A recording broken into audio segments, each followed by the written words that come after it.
Guess what? We have a birthday girl in the house. It's Kristi's birthday week, in case you didn't know. So we're celebrating Kristi and the gorgeous, wonderful person she is inside and out. And guess what? She's not just only thinking about emails, even though some of her podcast episodes might lead you to believe that. She's not only just that girl swinging a hammer up on the North Shore, building her dream properties. She's got so many other layers and facets, and we're going to dive in. And if you feel like maybe people just think of you as a one-faceted person, I think you're going to find maybe you'll find some similarities. Maybe you'll actually feel seen in this episode, and you for sure are going to learn more about Kristi. Let's dive in. You're listening to the Girl Get Your Face Off a Bus Bench podcast, where we invite you to check your ego at the app, grab a cup of coffee, and get ready to dive into all things real estate marketing, social media, friendship, hardship, love, money mindset, and all the things that celebrate you as a badass boss babe. We're here to encourage you, show up for you, give you a loving kick in the pants when you need it most, and be your soft place to land on the hardest of days. So pull up a seat at our table and get ready to be inspired and start living your best life by design. Welcome to the Girl Get Your Face Off a Bus Bench podcast. We are so excited you're here. Okay, girls, let's dive in.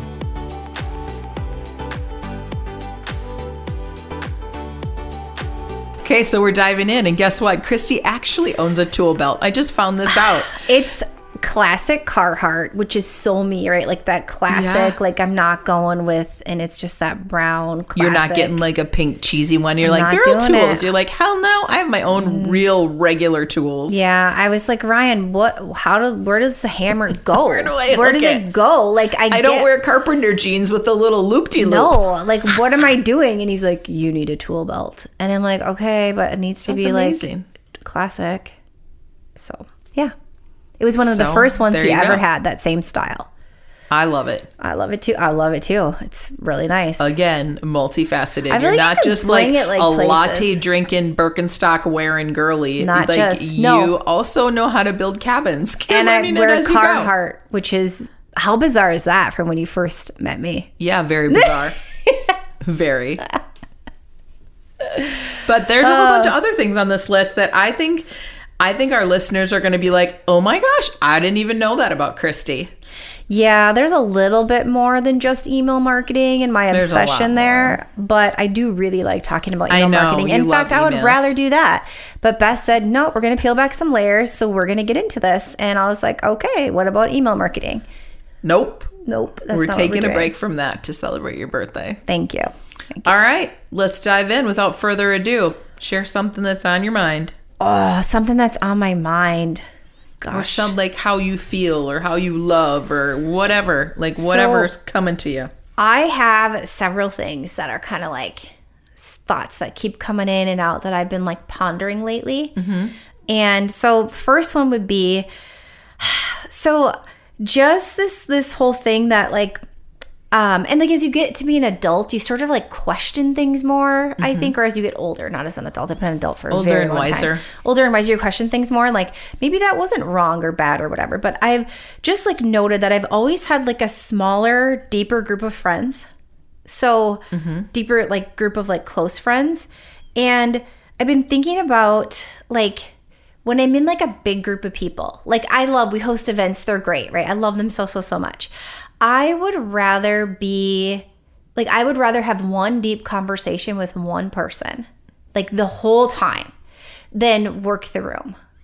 And you think I used to be like kind of hard on myself, like, oh, you're just like shy, which, oh my God, can we stop calling women and girls shy for fuck's sake? But like, really, I think I just always thought that, or like I wasn't comfortable. And I actually am comfortable with like going deep with like someone in that space. So I've sort of just been thinking about that more as like the last couple months of, okay, like accepting that, and then maybe that just looks different for me, which is weird being in your 40s and just maybe having this big aha moment. But also like the small talk piece like kind of kills my soul. Like as it goes on and I'm like, oh, and I like, slowly feel myself like thinking, and when we have events where it's like a bunch of people we know and stuff, like it's nice because you can go deeper. But I just have really been thinking about that, how that is very different for me. It feels different for me in that setting, I guess. I love that. Yeah. I mean, well, and I think a real estate agent that's listening to this, I think maybe that they can find some commonality with you on that, where real estate seems to be like one of those careers where you feel like you sort of always have to be on, but it's okay if you aren't that person. If somebody's more wired like you are, where they would rather have a smaller, really rich network of people that they can have really deep conversations with. I think that I think someone like in a sales type job could really be like, oh yeah, I can do that too and still be really successful at what I do. Yeah, and you think sometimes when you see other people like that are really good at working a social event, or I'm just giving an event as an example, but really just have a really large group of friends that they are able. I mean, Beth, you're able to stay connected with so many people, and just to feel like, well, why am I not? Like, what is that? And I think just accepting, like, it's just a smaller thing for me, and it just looks a little different. And there's no right or wrong way to do it. That's the other thing that's really cool. But I think maybe when we're younger, it sort of feels like there is one way to do it, and not that it can't be both. Or if you don't have the conversations with everyone, that then it will like affect your success. So I'm glad you brought up a realtor, like potentially seeing that, or any other small business owner. Like, it doesn't necessarily mean that that's going to affect your success because you didn't get to everyone in the room, kind of thing. No, not at all. Just sort of like, that's just been on my mind, at 3:00 in the morning. I love it. Sleep. Well, I know this about you, but I think a lot of other people listening might not know this about you. Yeah. Okay, what else is on your list? I'm loving it. Starting off good. Starting off strong. Oh my gosh. So this is another thing where this one has been like loud front and center for like, I would say the majority of this like last year, 9 months kind of thing. And it's that idea that like these big fancy wins, just like, they're not my goal. And in life before they were my goal, like shooting weddings and stuff, like getting like the award or like the recognition and all that, it was the goal, and it was like filling me up in this way. And now it's just not my goal. And not that I don't want the same success, but like that big shiny like outward, and it's not even in an introverted way. It's just that like the celebrations and wins for me, they feel more like the quiet and peace and like my home. That feels like the win. So when I can get more of that because of something, or like in place of something, sometimes that is just feeling better to me. But it also brings up like it kind of feels a little isolating sometimes, and like I don't feel like those big things are filling me up in the way that they would have before. It's not that I don't like them, but I don't feel like this need for them. But I also am like, how can I celebrate and share like the less shiny, less like the more boring, less shiny part of my life that I deem as wins? Does that make sense? Like, I want to, for me, like the fact that I get to pick up Kaya from school is a huge win. That like I've worked around that, and like I've created a life where I can like pick her up from school. Like, so there's like all these little things that I've been thinking about. It's funny that you think of that as maybe like a little thing. It's a big thing. Or that you think that someone else might think that's a little thing. I think that's like the ultimate entrepreneur flex is time freedom. Yeah. And also it's just these little things that just like the quiet weekend at home. That is such a bigger win to me than like, I obviously love the podcast, love everything that we were building and stuff. But like if we were like in a award or something, like it's not what I'm going for. I'm going for like the success feels really quiet. And that's what I'm looking for, a very heart-centered, quiet success. And it's a huge shift. And it's probably been there for quite a while, at least since having Kaya, maybe before. I just think now I'm recognizing that that's what that looks like. And it's not me like hiding from the limelight or like hiding from something like that. It's just, it doesn't feel nearly as important at all. Well, it's what's filling your cup versus stuff that is maybe like an outward thing. Yeah. It's really interesting. That inner... Every time, I'm sorry to interrupt you. No, that's but okay. Every time I bring up like the fact that you were like an award winning, one of the top wedding photographers in the Twin Cities, you're like, yeah, no big deal. And then you like downplay it. But I think like maybe that was a bigger thing when you were that person, and now you're like, that was just like one tiny little facet of you. Yeah, and I think too, like a lot of times, especially as entrepreneurs and as, you know, and any line of work really, is we deem success only outward, right? So if it's not shown to us via like, I won something, or I can count the views on this, or I, you know, had so many people reply to this, then if I can't count it some way, it's not like as tangible, well then it's not actually like success or something to celebrate. Where I'm like, I'm at home with my family on a Saturday. We don't have any plans. Like my work is done for the week and I'm just here and present. And that's like, how do I share? Like, I'm going to tear up thinking about this. That's my success. So like, how can you share that? How do I share that as being like the win, right? When we're so, I think as a society, just so fixated on the numbers or what that looks like, or, you know, the big recognition, or like everyone gets a trophy, like that kind of thing. And it just, so I just been like thinking about that a lot of how do you share that? What does that look like? In an age where everything is so broadcasted. Yes. Yeah. It's cool that you're finding peace in the fact that it doesn't need to be broadcasted. Yeah, I do. I really do. And I'm like, but it's like, could you share this? Could you outwardly share that in some way, so then someone else who is potentially so that's sort of like just I don't have the answers. It's just been rattling around in my brain. I love that. Like flipping the script on success when it can mean so many things. And it's so different for everybody. And I like the peace and the quiet and the... I love that. And it's seeming like it's making you really grounded, which was one of your words. For 2 years, Beth. For 2 years. And you felt anything but grounded, but it feels like it's landed. Yeah, I think I'm just like more settling into like me. Yep. Maybe. Who knows? Check back in 3 months. I feel like you are. Yeah. I love it. What's another thing on your list? Something else that's been on my mind. And I don't know how to like exactly say this, so this might get a little bit confusing, but most of the time when I meet another person or like another entrepreneur, or just, you know, even a friend on like a play date or something like that, it's when they find out what I do, that's where the conversation goes. And it gets very focused on that. So I don't think this is a bad thing. And it's not coming from a place of like, you know, like someone's just trying to like get to know you, and you're trying to get to know them. And it is interesting. What I do is I love what I do. Like, I'm so grateful to be here every day.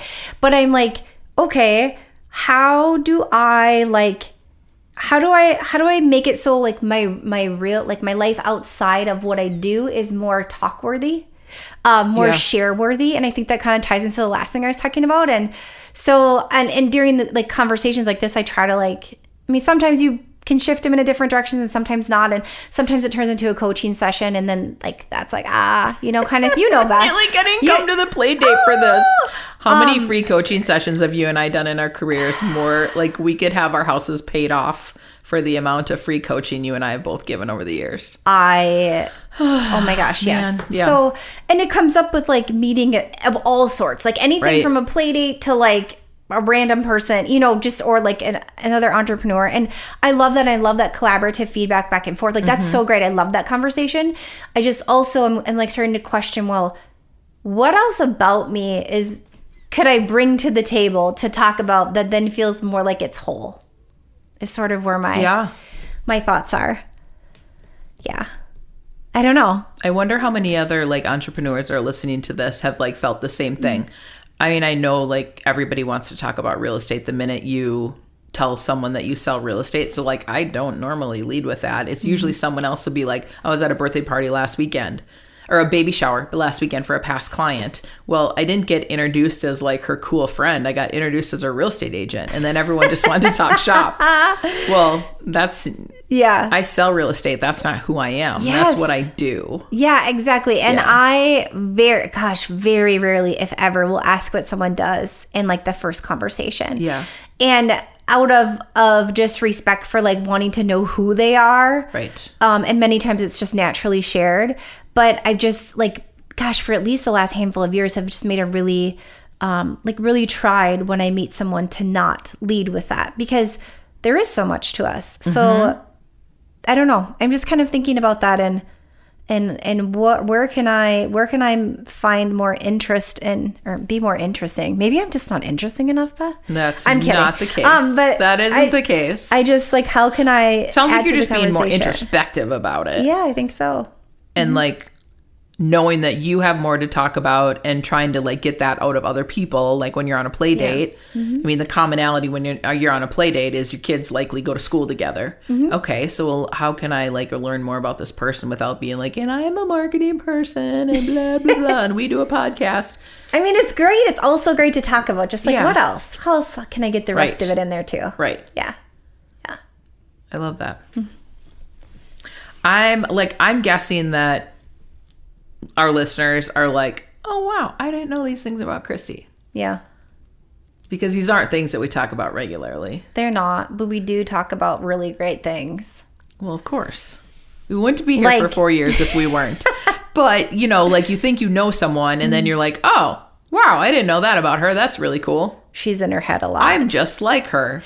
Like when we did our human design team day, Beth. Remember? Yeah. And we're all just like, Maggie is like blowing our minds left and right. Maggie was like, well, so Kristi, and I was like, well, this is how my brain works. And I was like, jaws dropped and like looked at me and I was like, it's not good. And Carrie's like, I want to hear more. And I'm like, no, you don't. We can't turn the faucet on. So yeah, this is a part of my brain that doesn't really turn off. Yeah. I don't think that that's a bad thing at all. You mean, you might think of it as like a detriment when you're trying to like go to sleep at night, but seriously I think it's your superpower. Yeah, it probably is. It probably is. Yeah. You just got to tap it the right way at the right time. Right. That's what I'm working on, Beth. That's what I'm working on. Well, what else are you thinking about these days? All right, something else I've been thinking about is that I am the one that is in control of my business.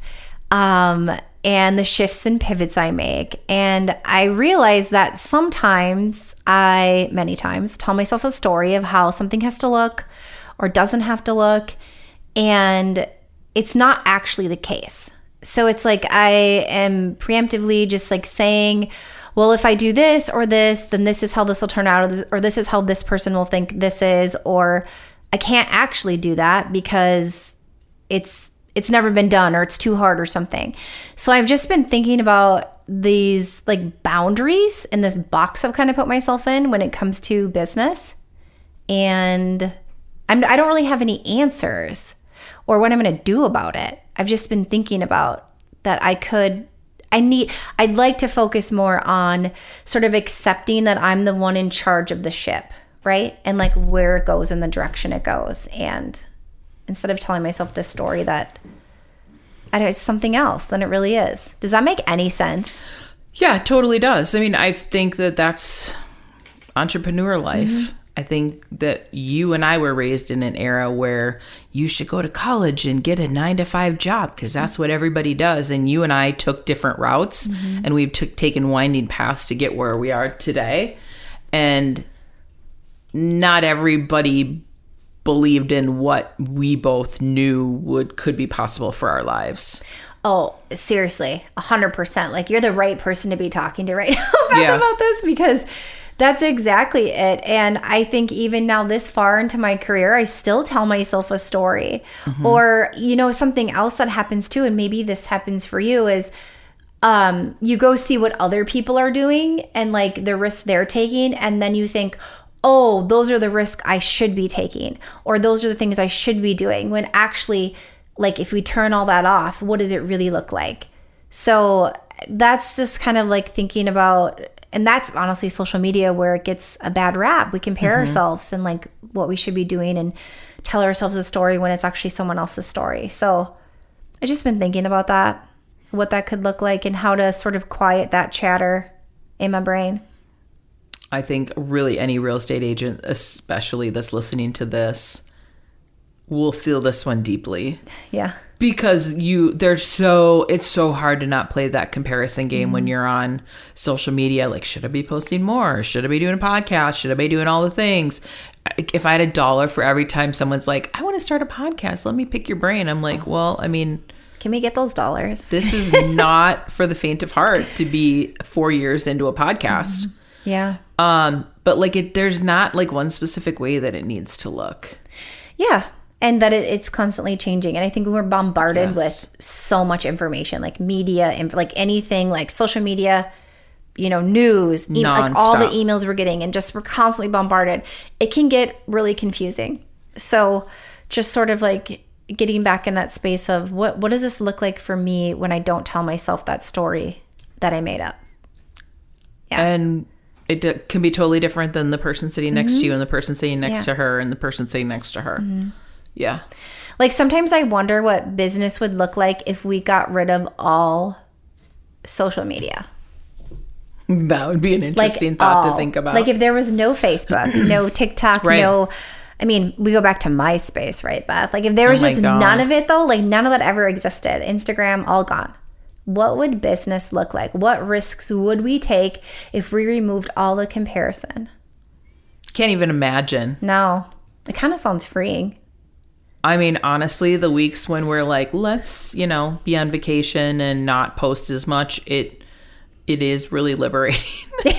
I'm not going to lie. I feel like sometimes my life is just like shackled down by social media. And it's sort of like that necessary evil for business these days. But if it wasn't around, I don't know. Would I be more in my head, less in my head? I don't know. That's $1 million question. That is $1 million question. So if you have the answer, we have $1 million. If anybody has a crystal ball sticking around, they can ask that question of. We'd love to hear the answer. Oh my gosh. Well, I'm ready for some birthday cake almost, Beth. Yeah, we'll get on that. Okay. I have one more thing that's been rattling around in my brain. Share. And we talked a little bit about this in preparing your business for summer. And this is really when we did that episode, and it really sparked this more so in my head than ever before. Because I was like, oh, wait, you need to go look in the mirror kind of thing. And this was where calendaring my life first and being okay with it. Like, oh yeah, calendar all your things that you have, your events and everything. But like, also calendar life and be okay with saying, like, not the guilt, right? Like, can say no and all that, but it's like the guilt that's attached to it because you think you should be saying yes to all of these other things. So like figuring that out, and I realizing as I'm like figuring out the summer and stuff, how much white space I did not include, how much to sort of make everything happen, to, you are building have my houses. Job, build a cabin, be a mom and a human and all this jazz. But like how I need to sort of like look at things a little bit differently, maybe, and add a little more space. Go back and get your eraser out, start erasing some stuff. I just need to like throw stuff away at this point. But just like thinking about calendaring, just being okay with the calendaring of your life first without the guilt. I feel like that's so hard to do. So hard to do. I think you're way better at it than I am. Maybe. I don't know. I don't know, Beth, because I'm struggling. It's probably it's a muscle that I think you have to work out. Kind of like anything, is that you suck until you don't. This is true. Right? Yeah. I'll let you know when I no longer suck. I'll let you know. I don't think you do. Yeah. I think this list is really powerful. I think A, people are going to learn things about you they didn't know. I think B, people are going to see themselves in you and say like, oh yeah, maybe I just didn't have words to like tie in, and like, yeah, I feel that same way. And I felt like maybe it was like a fault rather than a superpower. I have way too many words. Like there's a lot of words coming out of me. I thought it was great. Yeah. And 3, like, I think the white space is really important. I and think like so too. Scheduling like family and like those things first. It's one of the most important things in life, I think. Like, what's the most important thing in your life? What if you put that on the calendar first? Whoa. Yeah. Right? Yeah. What if we were like life forward with our calendar? Yeah. Yeah. So I think this is an awesome birthday. We did a different twist on the birthday episode, and I'm really digging this. I think it's good. Yeah. I think it's like we peeled back layers of the onions. Yeah. So I'm going to probably think about these things quite a bit more now today, but I in your birthday week? My birthday week. We're recording this episode a couple weeks ahead of time. So what are you looking forward to for your big birthday weekend? I feel like it's birthday weekends make it more impactful. Yeah, You gonna be up north? I'm going to be on the North Shore, which is going to be great. I'll be back in town later this week to see all of you. But I'm looking forward to just like sunshine. This is like always sunny on my birthday, knock on wood. So I hope it's like a really nice day. And just like being outside with my family. For a spin. Yes, Beth. Iced lattes. I want to swim in the lake, the big lake. Yeah. I just want to have like a really chill, like good feel birthday. And also, my birthday weekend is Fish Pick up in Grand Marais. We'll be there. So Kaya. Isn't that big, huge event that they do? Oh my God. Yes. Yeah. It is. That'll be awesome. Next level. And Kaya is like, that's where Saturday, the day before, like we will be. That's what we're doing. That's going to be fun. Birthday weekend. And then I'll get to see you guys a couple days after, which will be super fun too to celebrate. Yeah. Yay. And I'll for sure have cake. I mean, yeah, duh. I mean, cake. We'll have to get cake. We need cake. Yeah. Yay. Yeah. Well, so until next time, bus bench babes. Remember to keep your face off a bus bench. And keep being the badass boss babes that you are. And share this episode with a friend if you think it would inspire them. Okay, girls, are you feeling as inspired as we are? We're over here cheering you on because you just finished another episode of the Girl, Get Your Face Off a Bus Bench podcast. If you want more, head over to girlgetyourfaceoffabusbench.com for show notes and more episodes. And don't forget to subscribe and leave us a 5-star review. They mean the world to us, and they're what keep us going. Girl, thanks for being here.